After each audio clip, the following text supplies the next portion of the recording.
Peter Schnell était souvent considéré comme un membre moins performant de la brigade.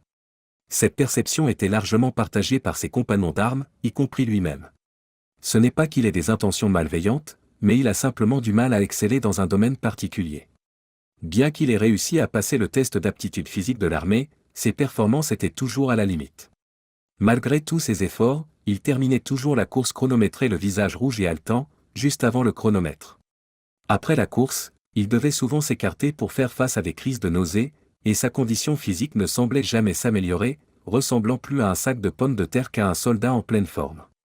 Lors de la qualification des armes, il s'est attardé comme la dernière personne sur le champ de tir, répondant à peine aux normes minimales. Son apparence reflétait ses performances, uniforme débraillé, coupe de cheveux mal entretenue, lacets de bottes d'effet et chapeau perpétuellement de travers. Il incarne le soldat stéréotypé qui s'efforce de se conformer aux normes militaires, ce qui amène certains à se demander si ce n'est pas le soldat qui est défectueux plutôt que l'uniforme. Le sergent Schnell a obtenu son grade à force de persévérance et de chance, profitant d'un besoin accru de sergent cette année-là. S'il n'était pas vraiment détesté, il n'était pas non plus le meilleur ami de tout le monde. Il s'est éloigné du groupe, évitant les activités telles que les jeux vidéo et les films en raison de ses fréquentes migraines. Il n'avait pas les qualités d'un leader et personne ne le suivait volontiers dans les situations difficiles. Le seul acte notable de sa carrière militaire a été de sauver un compagnon d'armes d'un UMV en flammes après l'explosion d'un engin explosif improvisé. Bien qu'il ait reçu une médaille pour sa bravoure, Schnell a ressenti un profond sentiment d'échec, surtout après que le soldat secouru, le soldat de première classe Tony Campbell, a succombé à ses blessures avant l'arrivée de l'évacuation médicale.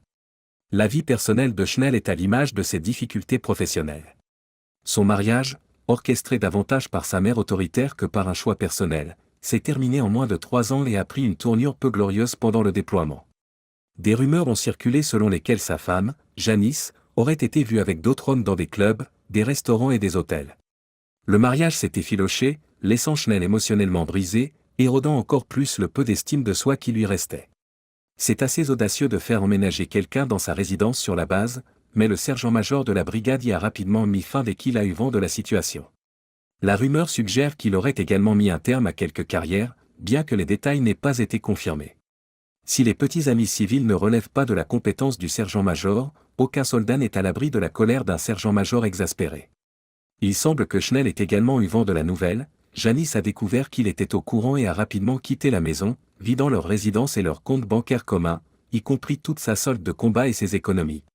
Le jour de l'arrivée, elle est partie depuis longtemps, laissant Schnell sans rien. L'aspect le plus angoissant est peut-être qu'il n'a jamais eu l'occasion de la confronter, d'exprimer ses sentiments et de la forcer à faire face aux conséquences, ne serait-ce qu'un instant. Cela aurait pu être l'occasion de retrouver un peu de respect de soi ou, dans le cas de Schnell, d'en cultiver un peu. Se tourner vers sa famille s'est avéré futile, car sa mère a apparemment cru la version des faits de Janice et l'a renié. Il est possible que Janice ait dit la vérité, étant donné que ni sa mère ni Janice ne l'avaient jamais tenu en haute estime. Tout ce qu'il pouvait faire, c'était signer les papiers du divorce laissés sur le comptoir de la cuisine, il ne servait à rien de contester quoi que ce soit. Le divorce, shake and back, se conclut 6 semaines plus tard, Schnell devant verser une pension alimentaire à Janice pendant 6 mois. Elle se dit sans ressources et affirme même avoir vendu sa voiture. La rumeur voulait que l'un de ses petits amis se promène dans la vieille voiture de Schnell, probablement un cadeau de sa part. Dans un geste militaire habituel, quelques camarades ont mis de l'argent en commun et l'ont emmené dans un club de striptease huppé d'Atlanta. Il s'agissait probablement plus d'une obligation que d'une véritable affection pour lui. Au lieu de se laisser aller à de nombreuses lap-dances et de profiter de la soirée, Schnell aurait passé tout son temps au club à déverser ses malheurs à l'une des danseuses. Il semble qu'il l'ait dédommagée pour le temps qu'elle lui a consacré en tant qu'auditrice compatissante. Le sergent Schnell est resté du côté des perdants de la vie. Il n'a jamais été un gagnant, et l'occasion lui semble désormais hors de portée alors qu'il repose dans son cercueil. Je me suis retrouvé à ses funérailles sans raison précise. Il n'était pas sous mon commandement, ni même dans ma compagnie, et encore moins dans la section que je supervise. Je ne le connaissais pas particulièrement bien et je ne savais même pas qu'il faisait encore partie de l'unité. Je me souviens vaguement qu'il a été affecté à l'état-major de la brigade après notre retour, mais à part cela, je ne l'avais pas vu depuis des mois. Au moment des funérailles, seuls quelques-uns d'entre nous qui avaient été déployés avec lui faisaient encore partie de l'unité. Telle est la nature transitoire de la vie d'un soldat, qui change d'unité toutes les quelques années. C'est peut-être pour cette raison qu'il avait fait savoir au commandement qu'il ne voulait pas que ses funérailles soient obligatoires et qu'il préférait une cérémonie discrète sans tous les honneurs militaires. Pourquoi obliger les gens à assister aux funérailles de quelqu'un qu'ils connaissaient à peine? Pour une raison ou une autre, cette idée m'a dérangé. J'ai entendu dire qu'il devait être incinéré immédiatement après. Les soldats sont des soldats, même Peter Schnell, et l'idée qu'il n'y aurait pas de cérémonie funéraire complète me rongeait. Ma femme étant partie aider sa mère à rénover sa maison, j'avais trop de temps devant moi et l'image de Schnell ne cessait de refaire surface dans mon esprit. L'idée a persisté jusqu'à ce qu'un samedi matin, je décide d'enfiler ma tenue de ville et de me rendre à la chapelle Hill. À mon arrivée, la chapelle était presque vide. Le sergent-major de la brigade se tenait près du cercueil et le colonel contemplait le parking presque vide. L'aumônier semblait être sorti momentanément. En m'approchant pour lui rendre hommage, j'ai regardé Schnell. Il semblait diminuer, presque replié sur lui-même, et au lieu de sa coupe de cheveux habituelle, son crâne était proprement rasé. Son teint était pâle et cireux. Cancer. Je me suis tourné vers la voix. Sergent-major? Cancer du cerveau, sergent. Ces maux de tête qu'il a toujours eus? C'était un cancer du cerveau inopérable, a-t-il déclaré, le regard fixé sur le corps. Je ferme brièvement les yeux. Après tout ce que nous avons vu là-bas, il succombe à un cancer? C'est un sacré chemin à parcourir. Un sourire se dessine au coin de la bouche du sergent-major. C'est vrai, sergent. C'est vrai. J'ai cligné des yeux, décontenancé. Il avait l'air presque content. Mais un sergent-major n'est jamais content, du moins d'après mon expérience. Et certainement pas lors des funérailles d'un soldat. Il a examiné mon uniforme. Votre uniforme a l'air bien. J'aurais besoin d'aide pour plier le drapeau. J'ai hoché la tête, reconnaissant que je pouvais contribuer d'une manière ou d'une autre. Ce n'était pas vraiment une demande, nous avons discuté et je me suis placé au fond de la chapelle, prêt à m'avancer au moment opportun pour aider à plier le drapeau. Au départ, je pensais qu'il n'y aurait que le commandant de brigade, le sergent-major et moi. Mais peu à peu, les soldats ont commencé à entrer, certains en bleu, d'autres en uniforme utilitaire, d'autres encore en civil. Ils étaient plus nombreux que je ne l'avais prévu. Je me suis rendu compte que cela ne me dérangeait pas seulement moi, mais aussi les autres. Pourtant, il n'y avait qu'une poignée de personnes dans la vaste chapelle. Alors que j'observais la lente progression du temps sur l'horloge, un murmure a parcouru la foule. L'ex-femme de Schnell est entrée avec une femme plus âgée qui devait être sa mère. Janice se dirigea hardiment vers l'avant de la chapelle. Sans reconnaître le cercueil ni tenter de présenter ses condoléances, elle se dirigea directement vers le banc vide des proches parents, tout à l'avant de la chapelle. Alors qu'il s'apprêtait à prendre place, le sergent-major s'est approché et leur a barré la route. Il les a fait reculer doucement mais fermement d'un banc. Je voyais l'ex-femme de Schnell siffler des arguments contre lui, mais c'était inutile, un homme de son rang ne cédait pas à n'importe qui. D'un air plus qu'agacé, ils ont reculé. Environ 3 minutes plus tard, le monde perdit soudain sa cohérence. Une limousine noire et élégante glissa jusqu'aux marches de la chapelle principale, presque sans bruit. Ils en descendirent, montèrent directement les escaliers jusqu'aux portes de la chapelle principale, puis s'avancèrent dans l'allée centrale de la chapelle. En parfaite harmonie, parfaitement synchronisés. C'était surréaliste, cela ressemblait plus à une scène de film qu'à un événement réel. Mon cerveau a tressailli, comme s'il avait été frappé par une rafale de statique radio, lorsqu'elles sont passées. Un ensemble impeccable des femmes les plus éblouissantes que j'ai jamais vues. Elles n'étaient pas du genre, filles d'intérieur, ni même du genre, elles devraient faire du cinéma. Elles étaient incroyablement parfaites et possédaient une allure intouchable. Elles étaient parfaites, raffinées et gracieuses. Elles formaient un ensemble assorti d'une manière inhabituelle, bien qu'elles soient totalement différentes. Une rousse ardente aux yeux d'un vert éclatant, partiellement dissimulée par un demi-voile noir. Une blonde platine glaciale aux yeux bleu pâle et à la peau claire, un voile légèrement incliné couvrant son front. Une asiatique, probablement coréenne à en juger par son apparence, avec le même voile partiel incliné, et une noire à la peau sombre, aux yeux marron clair et aux pommettes hautes, portant le même voile partiel incliné. Elles étaient vêtues de robes identiques, moulantes, en soie noire, ridiculement courtes, avec le dos coupé aussi bas que le permettait le règlement. Des gants de soie noire ornaient leurs mains et elles portaient des talons aiguilles de 15 cm qu'aucune femme que j'ai rencontrée n'oserait essayer de porter. Pourtant, elles ont marché, dans une synchronisation parfaite, descendant l'allée avec une grâce et une élégance absolue. Je dois avouer que j'ai été momentanément distraite, une pensée inepte du genre « on ne voit pas ça tous les jours » me traversant l'esprit avant d'être remplacée par l'appréciation de ce spectacle étonnant. Ils se sont approchés du cercueil, s'alignant parfaitement le long de celui-ci, la tête baissée, les mains se tendant lentement l'une vers l'autre jusqu'à ce qu'ils soient main dans la main. Après une pause significative, ils se sont détachés sans mot dire du sergent Schnell et se sont dirigés vers le premier banc. Le sergent-major s'est avancé dans leur direction et je me suis préparé. Il prenait les funérailles très au sérieux, et malgré les robes de soie noire, le peu qu'il y en avait, elles semblaient plus adaptées à un défilé ou à une escorte qu'à une chapelle. S'arrêtant devant la rousse au bout du banc, à mon grand et complet choc, il la salua respectueusement et lui fit signe très formellement de prendre place dans le premier banc. Chacune des femmes s'est arrêtée brièvement devant lui, suffisamment longtemps pour qu'il s'adresse à elle avec des mots audibles dans la chapelle soudainement étouffée. Je vous présente mes condoléances. Les funérailles militaires sont généralement solennelles et silencieuses, mais celle de Peter Schnell était presque étrangement silencieuse. On aurait dit que tout le monde dans la chapelle retenait son souffle, de peur que le moindre son ne brise le sort qui avait été jeté. L'aumônier a parlé, le commandant de la brigade a prononcé un bref éloge funèbre qui a ostensiblement omis toute mention de la famille de Schnell, se concentrant plutôt sur l'espoir de Schnell que chacun tire le meilleur parti de sa vie. J'attendais une explication, n'importe laquelle, pour les 4 femmes aux têtes baissées, se tenant par la main dans le premier banc, mais aucune ne vint. Trop tôt, les notes mélancoliques de « tape » ont résonné dans les haut-parleurs, et je me suis retrouvé à aider à plier le drapeau, à reculer pour voir le sergent-major transmettre le drapeau plié au commandant de la brigade. La mère de Schnell s'est à moitié levée, mais elle est retombée lentement sous le choc en voyant le sergent-major s'approcher de la rousse et lui présenter le drapeau. Les 4 femmes sont restées parfaitement immobiles, gardant un silence et une immobilité presque inquiétante tout au long de la cérémonie. Cependant, les larmes étaient visibles, coulant régulièrement et sans honte le long de leur visage. À la fin des funérailles, le quatuor se leva à l'unisson et sortit, la blonde en tête. La rousse suivit, escortée d'une tête inclinée, tenant le drapeau, flanquée des 2 autres femmes.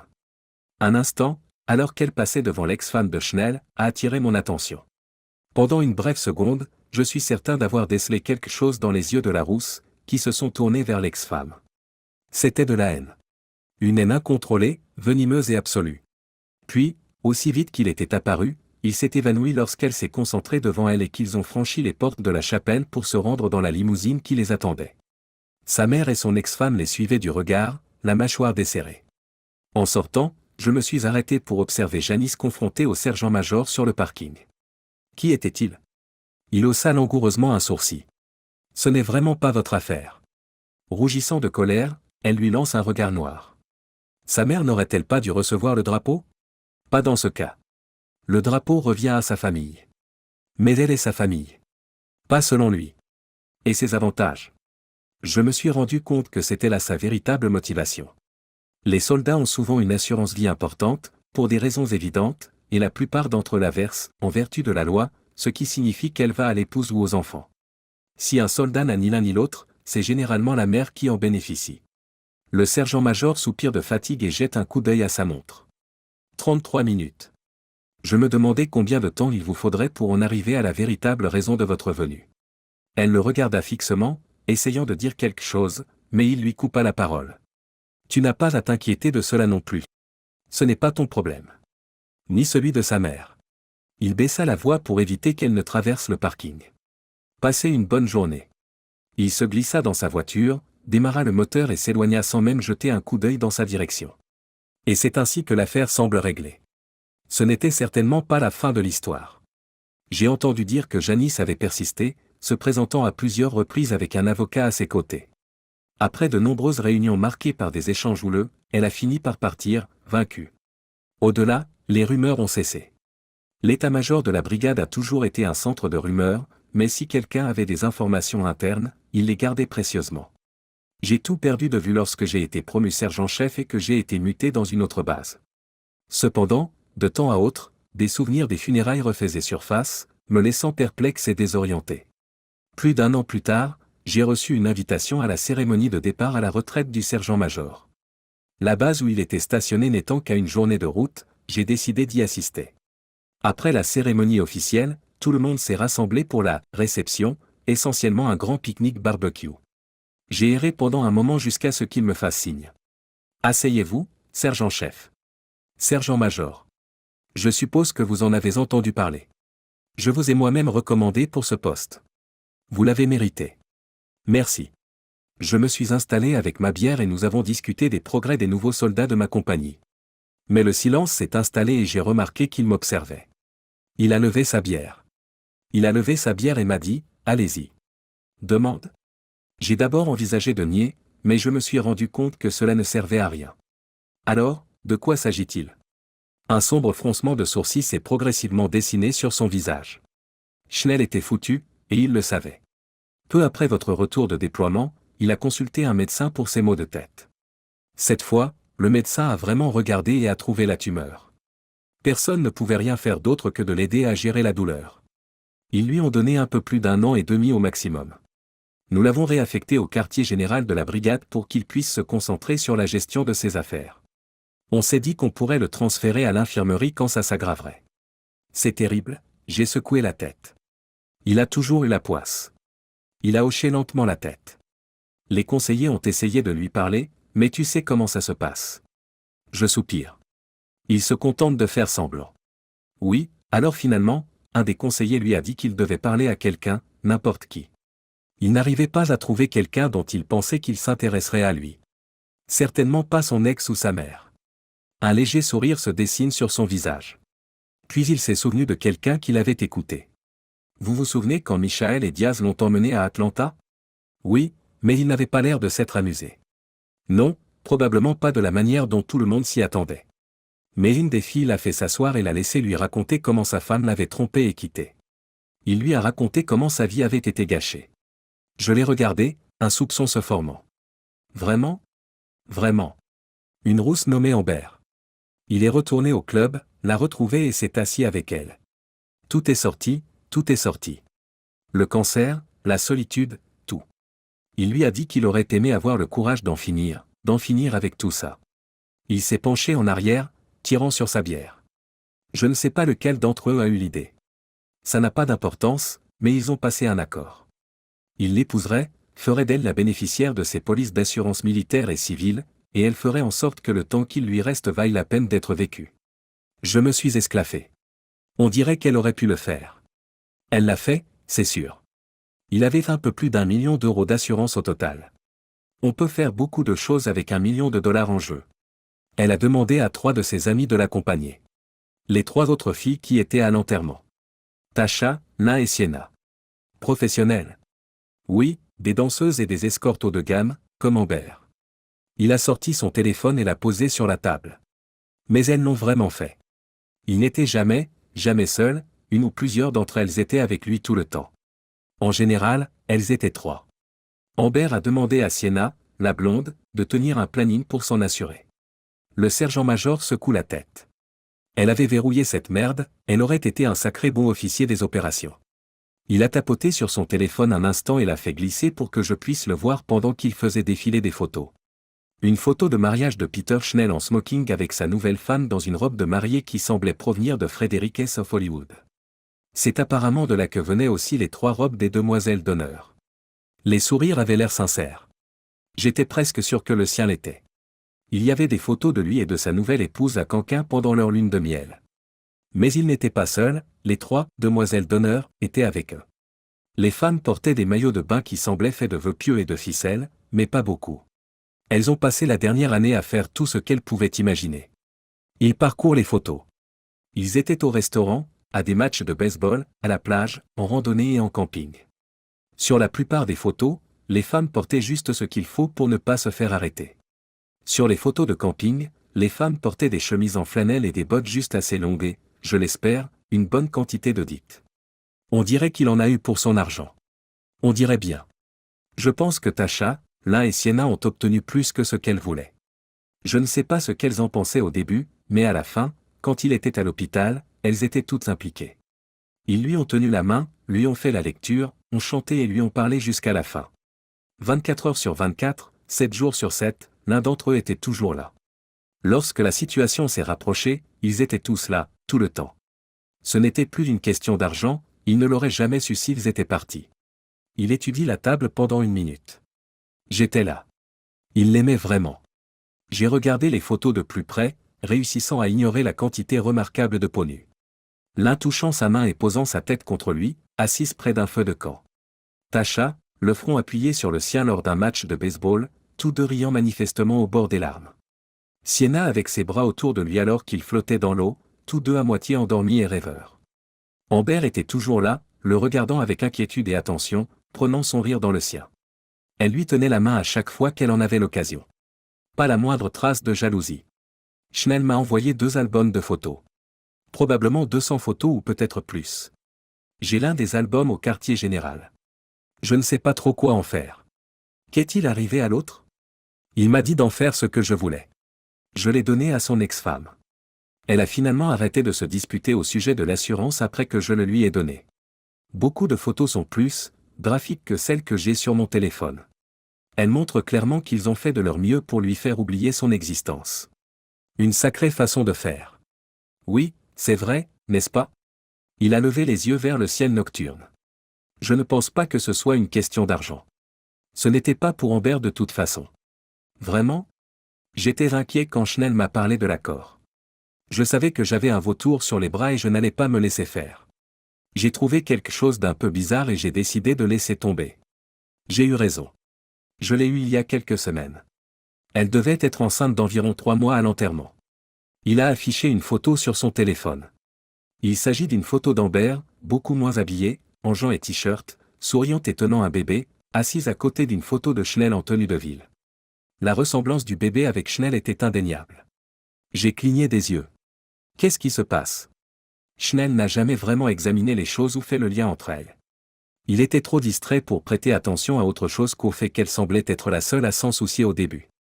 Ensuite, ils l'ont distrait. Je suppose que je peux comprendre cela. Diaz a admis qu'Amber l'avait payé pour s'assurer que Schnell se retrouve dans son club à Atlanta la première fois. Je n'ai jamais rien dit, et je suis presque sûr que Schnell ne s'en est jamais rendu compte. Elle ne voulait pas qu'il le sache. Savoir quoi? Il désigne l'étagère derrière elle sur la photo, où se trouve une autre photo encadrée d'un autre soldat. Elle avait un frère jumeau. Son nom de famille était Campbell.